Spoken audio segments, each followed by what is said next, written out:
Cultural universals is how we think, act, and feel the same or different across cultural contexts. This question makes up the core, or one of the cores, of what we look to answer when we look at cross-cultural research. And the answer to this question may seem like it's yes or no. However, things are more complicated than that. And this video will go into some of that complexity. Today, we'll go through just a few of those "it depends" situations as we try to answer this question.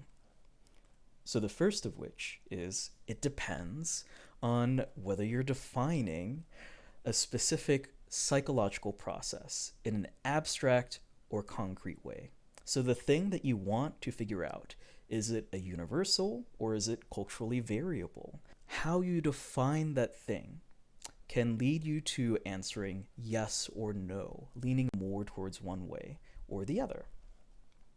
So for example, if you characterize something in very concrete terms, if for example you say a giraffe is an animal with this type of coloration, with 4 legs and all of these other characteristics, it's much harder to classify, let's say, whether giraffes exist in every country, in every region of the world. However, if you were to define a giraffe as something in more abstract terms, in a little more loose sense of it, a giraffe is something that has 4 legs. Let's say you keep it super abstract. If you define something in abstract terms, it's easier to classify as universal. The example in the textbook could be marriage. So depending on how you define marriage, whether it is a formal arrangement by 2 people accompanied by sexual exclusivity, versus marriage is just 2 people falling in love and agreeing to spend their lives together. Depending on how specific you make the definition, it might be harder or easier to classify something as a cultural universal. The other "it depends" on degrees or gradients of universality. Instead of thinking of universals as yes, no, yes, it's universal, no, it's not universal, some people have thrown in the wrench too that there are degrees of universality. So, for example, that some psychological processes might be more universal than others, that marriage might have a higher universality, might be more common in other places compared to, let's say, a specific type of parenting practice. So what we're going to do is go through one of the ways people have classified universality or degrees of universality. And in this system, there are 4 different levels that we're going to be going through. The first one is a non-universal. And each of these levels correspond with a question that you might ask about something. And then depending on your answer to that question, no or yes, you either stick at that level or you move up the kind of tiered hierarchical kind of map here. So at the bottom, the first question you ask is this thing found in other cultures? Let's say we're thinking about a study. There are 3 different cultures in your study, and you're asking about, do people discipline their children when they do something that violates a social norm? So does child discipline happen in other cultures? Your question is first, does it happen in other cultures? And if you say no, there are absolutely no other cultures you found in this study except for one. 1 out of the 3 cultures punishes their children when they violate some kind of social norm. You might classify it as a non-universal because in all of the cultures you looked at, only one of them had that psychological process, had that whatever you're looking at. So a non-universal is something that you found, a cognitive tool or psychological process that is not found in all cultures. And generally, there are very few non-universals that have been found. Moving up the tree. So let's say you said, yes, to this, yes, we find this psychological process in all of the cultures we're looking at. The next question you might ask is, does it serve the same function? Are they doing it for the same reason?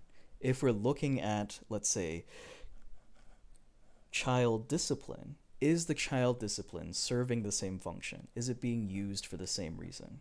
If you say no, then what you might have is an existential universal, a behavior or psychological process that exists in other cultures, but isn't being used for the same reason.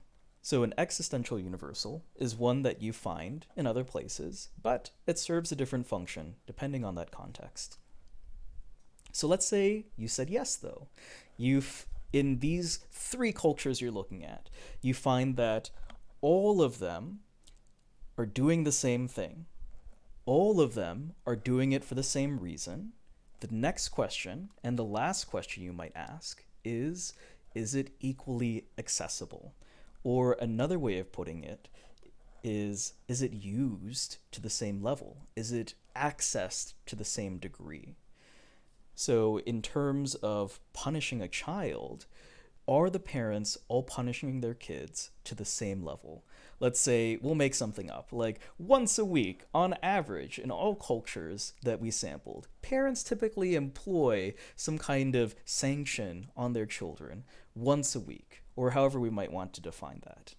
If you say no, if, let's say, one culture is more heavy-handed and are more likely to punish their children for any type of social transgression, whereas other cultures, even though they punish their children, they only do it very rarely, very infrequently, despite them maybe doing a lot of different things that you would think would deserve some type of sanctioning. So if you say no, it's not equally accessible, it's not shown to the same degree, it's not shown to the same amount, you might characterize that as a functional universal. So functional universals are ones that can be found in other cultures, but are used to different degrees.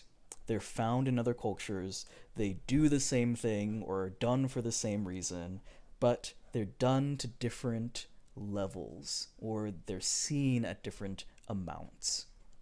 But if you said yes to that question, maybe you'd characterize that as an accessibility universal, or one that is found in all cultures, is serving the same function or done for the same reason, and is done to the same degree or level, or has the same level of accessibility.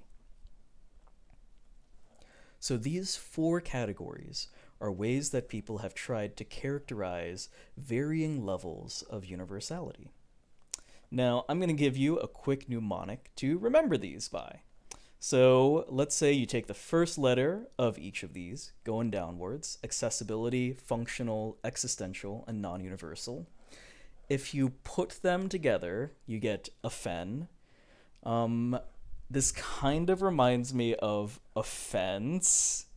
And if you take this and turn it on its side, it kind of looks like offense.